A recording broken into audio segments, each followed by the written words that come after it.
Every year, it's the same thing. You try to stop binge eating, lose weight, and eat normally, but you do it by dieting, willpower, or white knuckling. And every year, the same thing happens. The binge cycle just repeats. Today, I'm going to show you the science of exactly how you're going to make 2026 the year that you stop binge eating for good. Today, I'm going to be going over a lot of the mindset piece of changing your eating habits. And this is the most important piece because this is the reason you are still binge eating. It's the one thing you haven't addressed yet. You had probably already been doing all of these things. You've tried every food rule, every tip you found on Google, TikTok, Instagram, in books. You've tried intermittent fasting. You've tried eating more protein and drinking water. All of these things aren't necessarily bad per se, but they're addressing the wrong part of the puzzle. They are only looking at your actions when your thoughts are really the root cause of binge eating. So many people tell me, Amber, I know what to do, I'm just not doing it. Who has said that to themselves before? This is exactly why I coach people on their mindset each and every day, because the mindset piece is going to get you from I know what to do to here's how I do it. First, let's go over the two biggest mistakes I see people making when they set this goal to stop binge eating in the next year. The first mistake that you likely make is setting a New Year's goal without looking at the past. If you don't take the time to evaluate where you have been, what's worked, what hasn't worked, what you need to do differently this year, then you're not going to make any changes. So we first have to start by looking at 2025. I heard this story once of a fly who was trying to get through in the house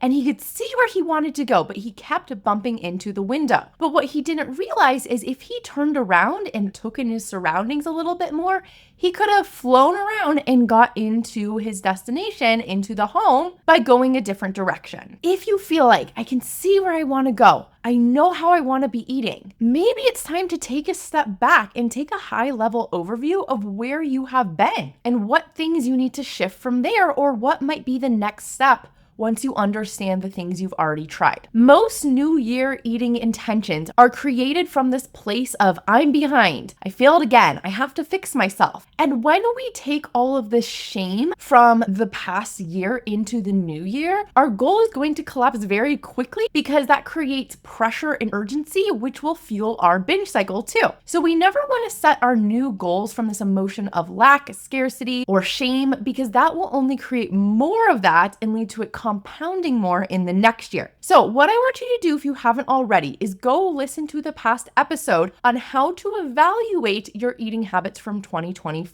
That will give you so much clarity, and it is my most fun, favorite part of the new year is looking back at everything I accomplished and everything that worked from this past year. Okay, so the second mistake kind of goes along with this. It's setting your goals from this negative place. So if you're setting this goal from, I have to change this year to prove that I'm worthy, or I just feel frustrated and desperate, I better stop binge eating now. And you're doing it from this harsh, almost like punishing place. That is also not a very encouraging place, obviously, to make changes from, and we're gonna wanna give up. Along with this is using words like don't, stop, no, right? So this looks like saying, I wanna stop overeating, no more snacking. Now, I know I probably say this a lot too. I say, we're gonna stop binge eating, we're gonna stop overeating to describe what we want to do. And honestly, that's just because a lot of you describe what you wanna do to me in that way. But the unconscious brain does not really know how to process the word no. All it hears is the words after. So when we say don't overeat, our brain hears overeat. When we tell ourselves to no more snacking, all it hears is snacking more. So instead, I want you to focus on what you do want from your eating habits. You do want to listen to your hunger and fullness cues. You do want to eat mindfully. You want to feel energized. Those are the goals that we want to set for the new year in this very positive frame. Now, you can still have the goal to stop binge eating, but I want your goal to really shift in your mind on the day-to-day that my real goal here is to feel confident around food, to eat normally, to feel in charge of myself when I sit down for a meal. And just watch how that shift alone, like if you're watching this on YouTube, YouTube, you could probably even see my body language open up when I started talking about that, because naturally to our brain that feels a lot lighter. And when our goals feel lighter, it's going to make it a lot easier for us to achieve them. So let's dive into the exact 5 steps you're going to take to stop binge eating in 2026. Step 1, decide that you will stop binge eating this year. If you do not believe it is possible for you to hit this goal, it will not happen. You don't have to be in 100% full belief of this is absolutely going to happen for me this year, but you need to be in the possibility of it. I think of this as having the door cracked open in our beliefs. You need to think, okay, I feel like I could see the way out of this. It might be possible for me, but it's okay right now if you don't have 2 double doors flown open. Like, I am ready today to eat normally and confidently. That's okay. But we need to have the possibility there. I recently read a really fascinating study about the power of our thoughts. And what they did was they took a pencil eraser and people were in a hypnotized state. And while they were in this hypnotized state, they told them, you're about to get touched by a pencil eraser. And they actually put a cigarette butt on them. What was interesting though, is when they believed that it was just a pencil eraser getting touched to their skin did not blister, okay? And then the reverse happened when they were in this trance hypnosis state. They told them that you're about to get touched by the end of a cigarette. And when the pencil eraser instead touched them, and they, had their eyes closed, they obviously couldn't see this, but when the pencil eraser touched them, their skin actually blistered the same way that it would have if a real cigarette touched their skin. So that shows you how powerful your thoughts are. So if you go into this year telling yourself, I don't know, I've just been binging for so long, I've tried so many different things, guess what? You're not going to stop. If you believe that you're just meant to be overweight, you're not going to lose weight. You have to believe that it's possible first in order for your body to follow suit. Your mindset around your goal is more important than any action I could ever give you today. So decide, this is possible for me too. If you're having trouble believing that, I want you to go listen to some of my past client stories on the podcast, just so you can fill yourself up with inspiration and ideas of not, is this possible for me? But how will this be possible for me? Tune yourself with thoughts and ideas of people who are where you want to be, because sometimes we do have to see before we dream, right? We have to kind of get that vision set out for us of, oh, that's what my life could look like. And so go listen to some of those stories, because that will help you see, oh, that's the life that I want too, and inspire you on what to create for your goals. Declare that you will make your eating goals happen and successful this year, no matter what. Next week is my 100th podcast episode. And you know how I got here? By deciding that I would put out an episode every single week, no matter what. No matter how tired I was, how long it took, how busy I was, I made it a priority. And if you decide that my eating goals are a priority this year, no matter what, you will be successful and get results. I truly believe that the number one goal you need to have if you are listening to the podcast this year is to achieve this goal of becoming a normal, natural eater. Because when you achieve that, everything else in your life will become easier. Eating is the foundation of our life, of our health. We have to eat every single time, multiple times a day, usually at least 3. Like, if that's not going well, how do you expect yourself to achieve any of your other goals? It's going to make it so much harder. So put this to the top of your list, because if it keeps going to the bottom of your list, one day I'll work on my relationship with food. One day I'll lose the weight. One day I'll learn how to eat sugar in amounts that feels good to me. That one day is never going to come. I've seen people say one day until they are 80 years old and still in the exact same place around food. It's the reality of what happens when we don't prioritize our goals today. So make a decision that this is the priority. Okay, step 2. We need to decide your exact measurable goals. Something like changing your eating habits is a pretty hard thing to measure, right? It's not like saying, I want to go and lift weights at the gym 3 times a week for 30 minutes. That's a little bit more clear. Or I want to save $1,000 every month. Easy to track, right? It's a little bit harder to track our goal to stop overeating. So what I'm going to give you today is actually the progress tracker that I take my clients through to help them track their progress without the scale, because that's usually the main number people use is, well, what's the number on the scale? But that is not reliable. That is a combination of many, many different factors. And that's not going to give you reliable data about how is your relationship with food, okay? It's just your gravitational pull on this earth. So I don't want you using the scale to track your progress. If you want to check in on the scale, every now and again, that's fine. But I just find so many people are obsessing over the number on the scale when it really does not matter that much. If you create your goal to listen to your hunger and fullness, stop binge eating all the time, you're probably going to lose weight without even trying to focus on it. So you're going to use the progress tracker. I'm going to give it to you in the show notes. And this is going to give you the measurable skills that we want to track of natural eaters. Like, what habits do they have? So I want you to look at your starting numbers. That's what we're going to look at first, is see, where am I on average from this past year? That will give you the initial data.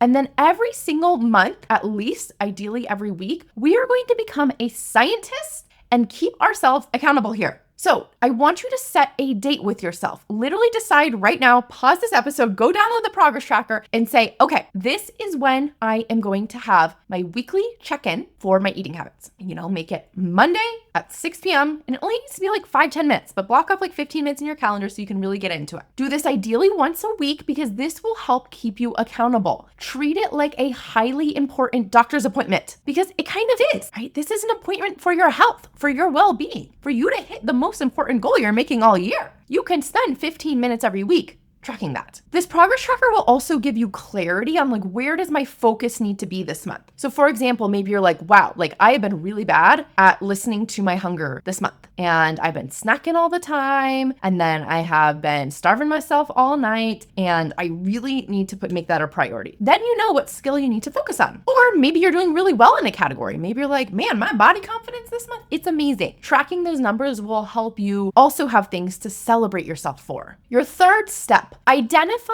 what would achieving all of these eating goals that we're setting, what would that do for you? This will help you stay motivated, and it's important for our next step in this process. So not just saying, oh, it'd be so nice to lose 10 pounds this year, or oh, it'd be so nice to wake up in the morning not bloated from my binge the night before. I don't want to binge anymore. Okay, that's great. But what would change for you? If you woke up tomorrow morning and you never binged again, what would be different about your life? How would you feel? How would you be showing up throughout your day? What might your workday look like? What might your relationships look like? Achieving your eating goals opens up doors so much more than just your health. It makes it easier to travel. I love to travel. I travel all the time. This year, I have plans to go to Brazil, Hawaii, Japan. It's going to be great. And one of my favorite parts about having food freedom is I literally never have to think about the food. I just hop on the airplane, I just show up at the place, and I just wait till I'm hungry. And then I go to a restaurant, I go find a grocery store, and I just eat. And then I move on. And it's so fun. Maybe your romance will improve. You get more sexy time with your partner because you're feeling confident, or you stop hiding from them. So you stop feeling so much shame and you get to be closer with them because you're on it having honest communication. Your energy levels. Oh my gosh, who doesn't want more energy? I'm pretty energized, but I do always love to think about how can I increase my energy even more? Fueling your body properly and not overeating will help that. Eating is the most energy intensive thing our body has to do every day in digesting. So if it's having to over digest food all of the time, that's really hard on it. You'll be able to have time for your other hobbies, maybe playing with your kids if you have them, or just more time and energy for other relationships in your life. We want to include these as the positive benefits of reaching your goal. You can also look at, if I reached my eating goal this year, who would that make me? This allows you to make this part of your identity, which makes new habits stick even deeper. So this would make me a really confident wife. It'd make me a good mom who leads by example of how to care for her body. It'd make me a peaceful friend who's more present when I'm out at restaurants with them. Make me the kind of person who takes immaculate care of their body. The person whose health is their number one priority, because if you don't have your health, you have nothing. All right, fourth, once we have all of these goals set, we see what it's going to do for us, then we want to take some time to visualize it. Visualization is a very, very highly potent tool that I use all the time when people are working with me in my Confident Eater program. We always customize your sessions uniquely to your struggles that week, so it makes it even more powerful. But I want you to create this clear vision in your head. This is exactly what my life will be like when I'm done with all of this. Studies using fMRI scans have shown that visualization activates the brain's reward system, releasing dopamine, which motivates action and persistence. So doing this will make you even more excited for the year ahead. Now, how do we actually visualize? It's simple as it sounds. Literally, when you're daydreaming and you're going through a whole situation, I'll let you guys in on a little secret. I have a big crush right now. with this guy I'm talking to. And I think about him all the time. And I have all, the little fantasies in my head. Okay, that is visualizing. That is me creating a whole emotional experience in my head that's giving me a little hit of dopamine. So I want you to do this around food. I want you to visualize, wow, how great will my life be once I get rid of this habit? Because once you do that, you are literally going to give your brain the blueprint of how to show up throughout your week. So I want you to imagine going through breakfast in the morning. How am I going to eat? Okay, I'm going to open the fridge. I'm going to notice all of the options. I'm going to choose something that really fuels me for the day. I'm not going to have any guilt about it because I know that breakfast is an important meal for me to fuel my body and to show myself that I matter. Then as the day goes on, I'm going to continue to nourish my body with healthy foods that feel good. And at the end of the night, if I get a craving, I'm going to imagine myself using Amber's guided urge audio and getting through the cravings and not binge eating. And I'm going to imagine how good that feels and how amazing I'll be able to sleep that night and how proud of myself I'll be. That clear image of your day is going to make it so that when you wake up tomorrow morning, your brain says, hey, I've seen this before. Because your brain does not know the difference between something you imagine in depth and something that happens in reality. So spend some time really getting clear. And you can do this journaling too. It's like so much easier to do this with a coach, but if you're not working with me, just spend a couple minutes in your journal and write out, okay, if I woke up tomorrow with my dream eating habits, my dream body, what would that be like? How would I act? How would I be thinking about food? Write that out in as much detail as you can, and that will make everything so much easier. Okay, our fifth and final step of how you're gonna stop binge eating this year is to tell someone about it. Now, if you were like shaking in your boots right now saying, Amber, I never want to tell anyone about my eating goal. I get it. But telling your goal to yourself counts too. You are going to be more likely to achieve your goals when you do this thing. A study found that people who wrote down their goals and shared them with others achieved 42% more of their goals than those who didn't. So if you want to do one simple thing that takes less than 5 minutes, write down your goals around food and you'll be 42% more successful. Easy, right? This is also why keeping our eating habits a secret can be such a big problem. Not only does it prevent us from getting support, but it also stops us from hitting it because we're not even really acknowledging it ourselves. Like we try to shove it under the rug. We think, I don't want to think about that binge last night. Let's forget about that. But of course, we're not going to hit our goals then because we're not actually looking at it. So I want you to write down your goal somewhere. And then if you feel comfortable, tell someone about it. A friend, a family member, your partner. You can tell me. Send me a message on Instagram or an email. I'm happy to be that person for you. I would love to be that person for you who says, yes, girl, you're totally going to get this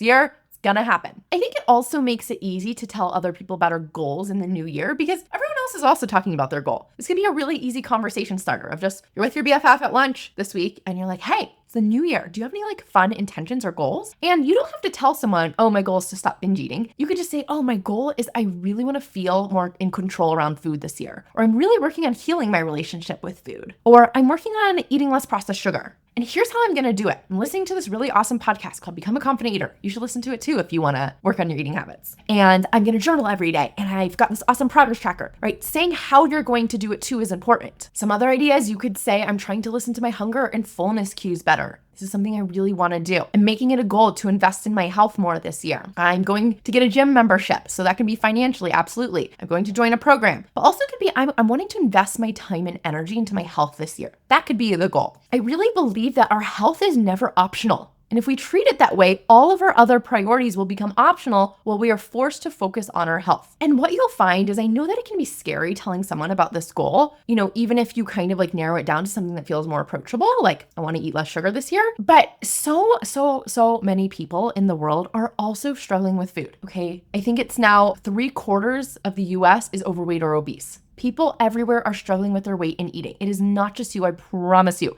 You are not the only one listening to this podcast. In fact, we've grown the podcast in the top 2.5% worldwide, so there are a lot of other listeners here with you in your shoes, as well as people out there. I'll never forget that when I started my coaching business, after trying so many things myself with nothing working and then finally finding the solution to healing my relationship with food, I was so excited to tell people around me, but I was also so nervous because I thought, oh my gosh, no one's going to understand this. No one's going to get it. But you know what's so interesting? Pretty much every single person, when I told them, I said, hey, so-and-so, I'm starting this business. Here's my Instagram. I'd love if you go follow and support me. They all said, me too, Amber. Me too. I have struggled with this too. Even if it wasn't a full, like, Amber, I've struggled with binge eating and have went to 4 years of therapy and have done all these coaching programs like you have. Sometimes it was just, Amber, I get it. I've like struggled with my body image so much too recently. Or, oh my gosh, Amber, I get it. Like I've been eating a lot of junk food and not feeling super happy about it. I've been feeling really guilty around food. So people will understand you a lot more than you think they will. Now, if you're having trouble keeping yourself accountable with this, you just know that you're a busy gal, you fall off the wagon pretty easy, and then you just get stuck. And that's kind of why you've been stuck the past couple of years. This is exactly why having a coach is the most absolute game-changing thing. It is highly valuable to have someone checking in on you every single week. And that's what we do on our weekly coaching calls.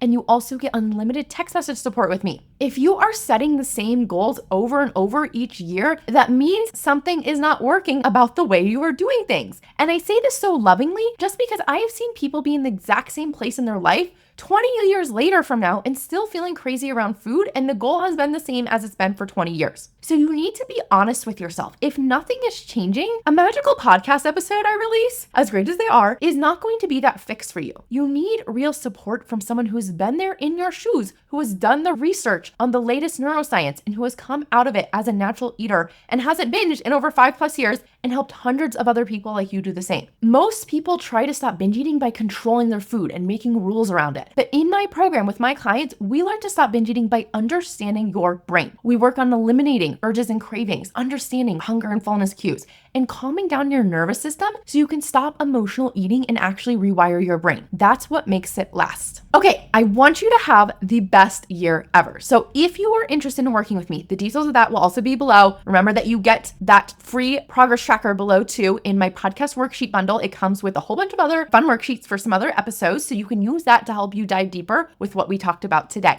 Hope you have a great start to the year. I will talk to you next week with our 100th episode. We're doing a listener Q&A. So excited for it. It'll be so fun. We're going to get all of your questions answered.